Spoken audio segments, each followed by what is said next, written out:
Hello दोस्तों, आज हम लोग विजन आईएएस टेस्ट 1 2020 के क्वेश्चन देखेंगे 1 to 10 को। यहाँ पे जो आपका इंस्ट्रक्शन रहता है 100 क्वेश्चन है और आपका 1 टर्न निगेटिव और आपका 2 मार्क्स रिवार्ड, यानी कि आप 100 मार्क्स यानी कि 100 into 200 मार्क्स आप ऑब्टेन कर सकते हैं। जो कि आप देख सकते हो मैक्सिमम मार्क्स आपका 2 आवर का टाइम है और आपका 1 टर्न निगेटिव। तो कहीं ना कहीं अगर आप 70 क्वेश्चन को अटेम्प्ट करते हो करेक्टली और पूरे 30 क्वेश्चन निगेटिव करते हो तो आप यूपीएससी में क्वालिफाई करते हो। So just have to like your proportion ratio should be greater than 60%, then is a high chances to qualify the prelims. Let's move to the यहाँ पे हम लोग फर्स्ट क्वेश्चन को देखेंगे। Indian constitution is called a living document because, मतलब Indian constitution भारतीय संविधान को एक जीवंत डॉक्यूमेंट क्यों माना जाता है?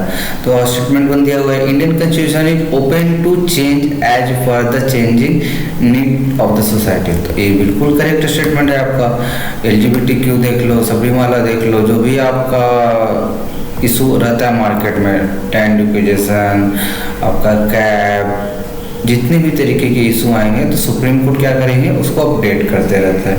तो it's a correct statement. The constitution provide enough flexibility of interpretation for both political class and the judiciary. तो सही है, दोनों को एक तरीके से फ्लेक्सिबिलिटी प्रोवाइड किया गया कॉन्स्टिट्यूशन में। आप अपडेट कर सकते हो आपके डाटा को। तो यहाँ पे हम लोग का आंसर क्या आ जाएगा, सी आ जाएगा। एक्सप्लेनेशन देखते हैं। स्टेटमेंट 1 करेक्ट है। Indian constitution is a sacred document but not a static one, क्योंकि आपका एक चीज़ है स्टैटिक की तरह नहीं, स्थिर नहीं है, इट इज अ डायनेमिक, आपका अपडेट होते रहेगा। It allow changes the demand is made by the society after independence, several amendment provision and law were made as the need of the society. जैसा सोसाइटी का need रहा वैसा यहाँ पे update आपको देखने को मिला है। चाहे आपका जितने भी तरीके के लैंड के अपडेट हो, चाहे आपका सबरीमाला का इशू हुआ हो, चाहे आपका जितने भी तरीके के आपने चेंजेस देखे हैं, तो ये अपडेट हमेशा होते रहता है। तो बांग्लादेश का जब बॉर्डर बनना है तो वहाँ पे अपडेट होगा, मतलब कि हर एक इशू को अपडेट किया जाता है। एनआरसी का अपडेट करना है। So we to see the second statement explanation. Ever since the constitution came into being, the political class and the judiciary subjected it to multiple interpretation, judicial pronouncement, judgment have led to establishment of several doctrine which was mentioned original constitution। Basic structure. अब basic structure आपका Keshavananda Bharti case में define किया गया कि आपका preamble माना गया। तो एक तरीके से कि हमारा जो संविधान है कुछ चीज़ों को फॉलो करता है, जैसे सेकुलरिज्म। आप बोल सकते हो कि we are the secular country, तो we have to secular, then it has to be mention. तो ये कि आपका पूरा फ्लेक्सिबिलिटी प्रोवाइड करता है जुडिशरी और आपका जो भी है पॉलिटिकल क्लास के बीच में। Let's move to the next question. Which of the following function is are performed by the National Commission for Scheduled Caste? मतलब इनमें से कौन से फंक्शन है जो परफॉर्म करेंगे national commission of schedule caste के? To inquire into specific complaint with respect to the deprivation of right and safeguard of the scheduled caste। मतलब हम लोग क्या है शेड्यूल कास्ट के बारे में, तो कोई भी स्पेसिफिक कंप्लेंट जाएगा तो उसके क्या करेंगे, इंक्वायरी तो कर नहीं सकता है, तो आपका करेक्ट स्टेटमेंट हो जाता है शेड्यूल कास्ट के बारे में। तो इंक्वायरी कर सकता है specific complaint with respect to deprivation of right. अगर किसी एससी का आपका एसटी का राइट को डिप्राइव किया गया, वंचित किया गया, तो इंक्वायरी बैठेगी, इंक्वायरी हो, आप बस सिंपल यही बोल रहे हैं। अब यहाँ पे है नेक्स्ट स्टेटमेंट में, to determine an increase या decrease in the quantum reservation of scheduled caste in the government job। तो ये आपका NC national commission for schedule caste नहीं कराता है, एनसीएससी नहीं करवाता, तो ये इनकरेक्ट हो गया। फिर आपका to prepare and update the list of the schedule caste of government employ and recommended their names for promotion through serve quota. तो ये भी आपका गलत है कि आपका अपडेट लिस्ट नहीं करता, रिकमेंडेशन नहीं भेजता है। तो इस हिसाब से हम लोग का आंसर ये आ जाता है। एक्सप्लेनेशन देखते हैं। The function of National Commission for Scheduled Caste to investigate the monitor all matter relating to the Constitution and the legal safeguard for the Supreme Court and to evaluate their working. To inquire into a specific complaint with respect to deprivation of right and safeguard of the Supreme Court. तो आपका सही statement था कि inquiry करेगा, simple था sir आपका logic based. To participate and advice, आप यहाँ पे पढ़ सकते हो, social economic development of the supreme Court and to evaluate the progress of their development under the union of state. To present to the president annually and at such other time it may deem fit report upon the working of the safeguard, to make recommendation as to the measure that should be taken by the union or state for the effective implementation of those safeguard and other measure for the protection, welfare and socio-economic development of SC. To discharge such, ये आपके just changes बता रहे हैं. अब यहाँ पे आपका जो सेकंड स्टेटमेंट था, अगर ministry of home affair and the personal department of training करवाते हैं अपडेट आपका लिस्टिंग का, यहाँ से आपका स्टेटमेंट 2 इज नॉट करेक्ट. ये अपने यहाँ पे to determine the increase in the quantum reservation schedule caste, तो यहाँ पे आपका ministry of personnel and training. तो आपका जो लास्ट स्टेटमेंट था वो क्या था आपका यहाँ पे prepare update of the name list, तो ये आपको कराते हैं. Registrar general of India prescribe the procedure regarding the caste as the schedule caste. आपका only proposal agree by both registrar general of India and the national commission of schedule caste introduce as a bill. यहाँ से आपका updation होगा. तो one of the function of the, यहाँ से देख सकते हैं, promotion of schedule cast employ taken by the department of personnel training, no such list maintain by the NCSC. तो स्टेटमेंट 3 आपका इनकरेक्ट हो जाता है. तो कोई भी चीज़ आएगा आपका जो गवर्नमेंट एजेंसी बनाई है उसके अनुसार से फंक्शन करता है और then it work accordingly. Let's move to the next question. Simple सा क्वेश्चन है, the directive principle of state policy under the constitution of India prescribe. तो certain policy that should government should adopt. Simple सा है, logic based. कोई policy बनाएगा तो government को भी अडॉप्ट करने चाहिए. अब जो डिसीजन है आप सुप्रीम कोर्ट पॉलिसी बनाया तो गवर्नमेंट को भी तो मानना होगा ना, फॉलो करना होगा. The goal and objective that we as a society should adopt. अब लॉ बना तो सोसाइटी भी हम लोग को भी फॉलो करना, ऐसा नहीं कि जस्ट रूल बन गया तो जस्ट बुक में है आपके कॉन्स्टिट्यूशन में, we have to be follow. So it's a correct.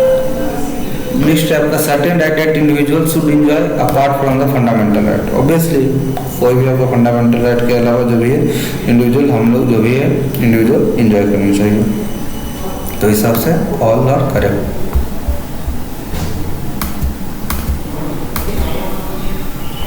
तो आप यहाँ पे देख सकते हो कि डायरेक्टिव प्रिंसिपल जो होता है इट्स मेनली 3 थिंग्स.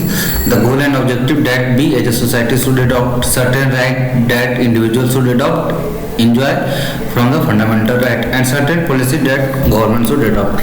ऐसे देख सकते explanation, the government from time to time update करते रहता है, try to give effect some directive principle the first several zamindari abolition. तो जमींदारी सिस्टम को ख़त्म किया गया जो कि आपका शुरू में काफ़ी लोग उससे परेशान होते थे, एक्सप्लॉयटेशन होता था. सिंपल सा बात है. इनएक्टेड न्यूमरस फैक्ट्री लॉ, तो सबको ख़त्म किया गया. फिक्स्ड मिनिमम वेजेस जो कि आपका सही है, नहीं तो लोग एक्सप्लॉइट करेंगे आपके पेजेंट के. तो इसलिए गवर्नमेंट को फिक्स आपका मिनिमम तो देना ही पड़ेगा ना लेबर लोग को. कॉटेज एंड स्मॉल इंडस्ट्री पर promoted and provision for reservation for the upliftment of schedule cast and schedule tribe. Government such effort to give effect of the directive principle include the right of education, formation of panchayati raj institution, all the country partial right to work, under employment guarantee program and mid day meal scheme जो आपका start किया गया 6 के साथ. Let's move to the next question. Consider the following statement regarding the Federation of India. Federation of India के अनुसार कौन सा आपका करेक्ट स्टेटमेंट है? It is characterized by independent judiciary and by cameralism. तो आपका सही बताता है कि कॉन्स्टिट्यूशन ऑफ इंडिया में it is characterized by independent judiciary and by cameralism को फॉलो करता है। The term federation has been nowhere mention in the Indian constitution. सही बात है, इंडियन कॉन्स्टिट्यूशन को एक संघीय तो माना जाता है, बट ऐसा नहीं कि वो मेंशन किया गया कि हम लोग यूनिटरी कॉन्स्टिट्यूशन यूएसए के जैसा या फेडरल ब्रिटिश के जैसा, बट एक मीन है बीच में हम लोग को एक रिजिडिटी को भी और फ्लेक्सिबिलिटी दोनों को फॉलो करते हुए हम लोग बनाए। It has been describe as a quasi federal in nature. सही बात है, क्वासी फेडरल तो हम लोग का ये आ गया। The Constitution of India enable a federal structural system of government. Its important feature include two government division of power, written constitution, the supremacy of constitution, independent judiciary and bicameral. The term federation has nowhere in mentioned the constitution. सही बात है, कहीं mention ही नहीं है तो nowhere. Article 1 describe India as a union of state, which imply Indian federation is not the result of the agreement by the state and no a state has the right to secede from the federation. Indian constitution has been variously described as federal in form but unitary in spirit. Quasi-federal by Casey, whereas Wagnerian federation by Morris Jones, cooperative federation by, तो ये आपके बना है। Next question. तो यहाँ पे आते हैं, consider the following statement with reference to high court. तो हाई कोर्ट के बारे में आपका दिया गया स्टेटमेंट तो ये है, it can withdraw case pending in a subordinate court, lower court में जो होंगे, if it involve a substantial question of law that required the interpretation. सही बात है, ये विड्रॉ तो कर सकता है, कोर्ट के पास तो इतना पावर आपका है ही, तो ये आपका करेक्ट हो गया। It has the power to review the and correct its own judgment of order या डिसीजन। सही बात है, आपका जो डिसीजन है उसको रिव्यू या करेक्ट कर नहीं सकते हो।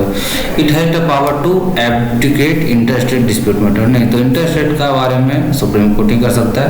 तो थ्योरी और हमको एलिमिनेट कर दीजिए, सी एंड डी एलिमिनेट हो गया। यहाँ से हम लोग का जो आंसर आएगा आपका ए आ जाएगा।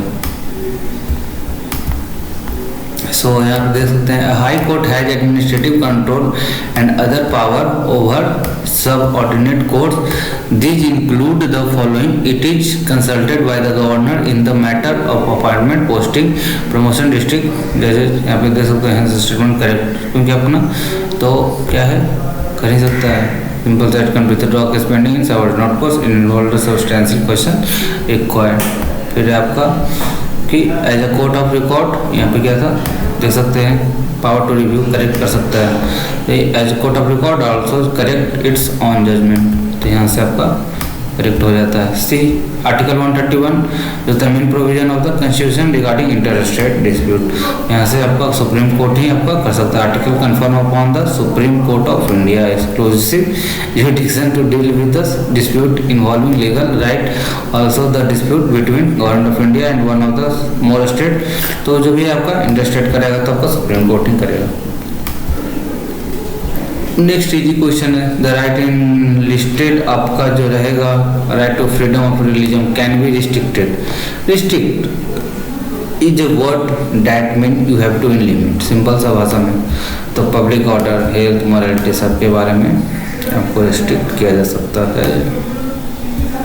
तो हम लोग का दिया जाता है, the right in listed under right to freedom of religion can be restrict public order, health और मॉरलिटी में आपको रिस्ट्रिक्ट किया जा सकता है। एक्सप्लेनेशन देखेंगे,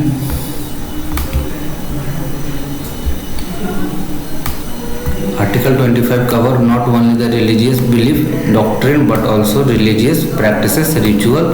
Moreover, these rights are available to all person, citizen as well as non-citizen.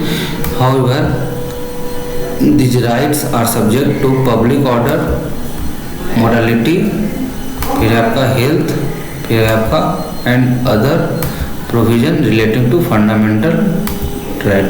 For example, in the Anand Mark case, right to perform turn-out dance with little people and human skull in public procession was held to essential religious practices, but and the banning of procession of the public order and morality was considered to reasonable restriction.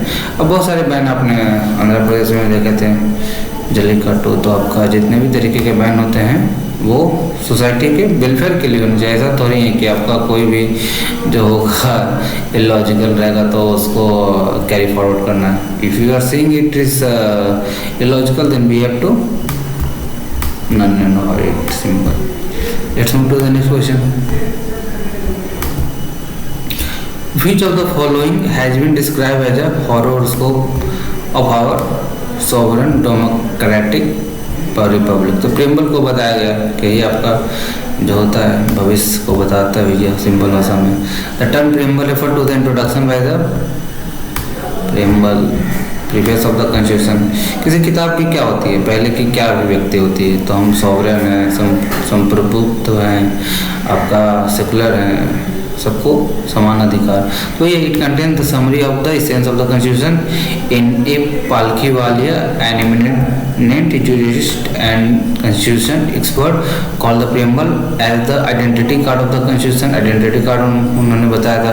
according K. Munshi, a member of drafting committee of the constitution assembly, the preamble is a horoscope आपको बताया गया। in other words, Sir Aladi Krishnaswamy Iyer, a member of the constitution assembly who played a significant role in making constitution, the preamble of our constitution express what we had thought yet dreamed so long। Next देखते हैं।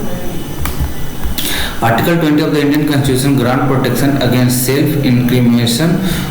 However, this protection does not, मतलब कि देखिए Indian constitution में होगा self incrimination, मतलब कि खुद को बचाव के लिए तो कुछ प्रोसीजर होना चाहिए। तो क्या अगर पुलिस ज़बरदस्ती आपका करवा देती है तो बैन ले लेती है तो क्या में आप बच सकते हो? तो ओरल एविडेंस, सिंपल सा ओरल एविडेंस में बच सकते हैं। अब यहाँ पे प्रोडक्शन ऑफ मटेरियल ऑब्जेक्ट, आप चोरी करके आओगे वहाँ पे सजूस छोड़ के आओगे, फिर वही बोलोगे पुलिस ने ज़बरदस्ती किया तो वो तो गलत है ना। आपके पास सबूत है पुलिस के पास तो वो तो आपको अरेस्ट करेगी। ब्लड स्पेसिमेन, अब किसी का आपने खून किया तो आपको बोल रहे हो कि हमने खून नहीं किया, लेकिन अगर आप स्पेसिमेन मिलते हैं तो मतलब आपने नहीं किया है। तो इस हिसाब से डज नॉट एक्सटेंड, तो आपका आ जाएगा सी कि सिर्फ ओरल को आप मान सकते हैं या आपका ब्लड और प्रोडक्शन मटेरियल ऑब्जेक्ट में नहीं होगा। एक्सप्लेनेशन देखते हैं। Article 20 of Indian constitution grant protection against arbitrary and exclusive punishment to an excused person whether citizen या फॉरेनर या लीगल पर्सन लाइक कंपनी या corporation. It contain 3 provision, no ex post facto law, no person shall be convicted any offence expect for violation, मतलब कि एक ही offence को बार बार आप नहीं सजा दिला सकते हो। Subjected to penalty greater than the prescribe law, आप ज़्यादा टाइम के लिए भी नहीं दे सकते हो। नो डबल जो पार्टी, मतलब एक बार अब सजा हो गया तो बार बार नहीं दे सकते हो। ऐसा मतलब convicted of any offence expect for violation in law at time commission, मतलब कि आप जो भी आएगा अब उस समय का जो कानून रहेगा उसी को फॉलो करना पड़ेगा। ये नहीं कि बाद में कोई लॉ बनाते हो और उसको फॉलो करना है। तो ऐसा क्या होगा, कोई भी क्रिमिनलाइज कर सकता है कि आज की डेट में यह क्राइम नहीं है बट कल के डेट में आपने लॉ बना दिया और उसको क्राइम कर दिया। तो यही है कि जिस समय आपका जो क्राइम हुआ है उसी के अनुसार वो फॉलो करेगा। ऐसा नहीं कि बाद में आप कुछ भी लॉ बना दिए और क्राइम को उसने अंडर कर दिए।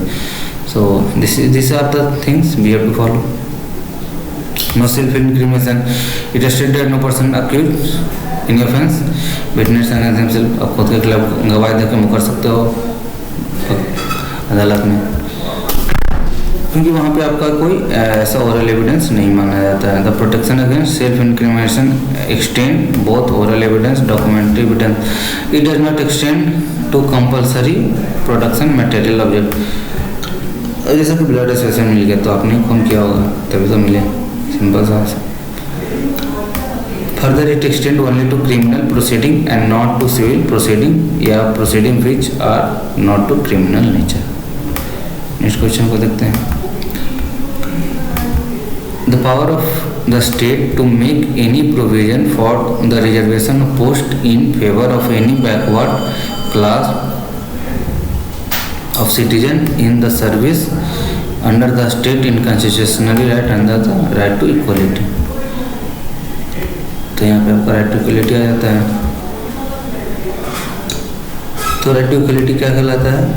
Equality before law, equal protection of law, provision of discrimination, आप on ground of religion access to the, तो यह सब आपका निषेध किया हुआ। इक्वलिटी अपॉर्चुनिटी सबको जॉब मिलेगा। तो ये the power of state to make any provision reservation post favour, तो आपका किस में जाएगा, right to equality. Let's move to the last question of today session. Consider the following statement regarding the Article 33 of Indian Constitution. The power to make law under Article 33 is conferred only in Parliament and not in the state legislature. तो ये correct statement है। The law made under Article 33 cannot be in challenge, तो ये सही है, cannot be in challenge। Article 33 को नहीं challenge कर सकते हैं। Law made under Article 33 cover only combat employee, तो थोड़ी सी combat employee के बारे में बनाया जाएगा, एक जनरलाइज रहेगा। तो यहाँ पे आपका गलत हो गया, तो यहाँ से 1 and 2 करेक्ट ये आ गया। देखते हैं explanation. Article 33 empower the parliament to restrict या abrogate the fundamental right of the member of the arm forces, paramilitary forces, police forces, intelligence agency and analogous forces. The objective of this provision is to ensure proper discharge of their duty and the maintenance of discipline among them. The power to make law under Article 30 जो conferred only in Parliament and not on state legislature. So statement आपका 1 correct है, आपका parliament ही होना था। Any such law made Parliament cannot be challenged in any court, any fundamental right. And statement 2 correct. According to Parliament has enacted Army Act 1950, Navy Act 1950, Air Force 1950, Police Forces, Restriction of Right 1966, the Water Security Act and so on. These impose restriction of their freedom of speech, right to for association, right to be member of trade union, मतलब trade union बना सकते हैं, symbol ये, right to communicate with press, right to attend public. आप कोई meeting attend कर सकते हो भैया, सिंपल सा डेमोन्स्ट्रेशन आप कर सकते हो। तो जो भी आपका सिंपल जो भी आप पब्लिक को होने करने चाहिए वो बिल गवर्नमेंट भी ले लाओ, तभी तो आप लोग नेक्स्ट टाइम में उनको चुनेंगे। तो सिंपल सा नहीं तो ना वर्ड आपको जो डिसीजन में PRC डायल करोगे आपका हो जाएगा, PR फॉर्म करोगे। The expression of member of the arm forces also cover in such employ, तो आर्म फोर्सेस भी आपका रहेगा। यहाँ पे वो क्या बोला, the law made under only combatant force, combatant employ, तो ऐसा कोई जरूरी नहीं, आर्म फोर्सेस भी आपके रहते हैं। और फिर देखते हैं सच बार्बर, कारपेंटर, सब कुछ इसमें आपका नॉन कॉम्बेटेंट भी रहते हैं, तो इसलिए ये आपका इनकरेक्ट हो जाता है। So these are the today question, we will make the next question next session. These are the references for the our video vision IAS free UPSC। Thank you दोस्तों, like share and subscribe, press the bell icon to get all notification. Thank you so much.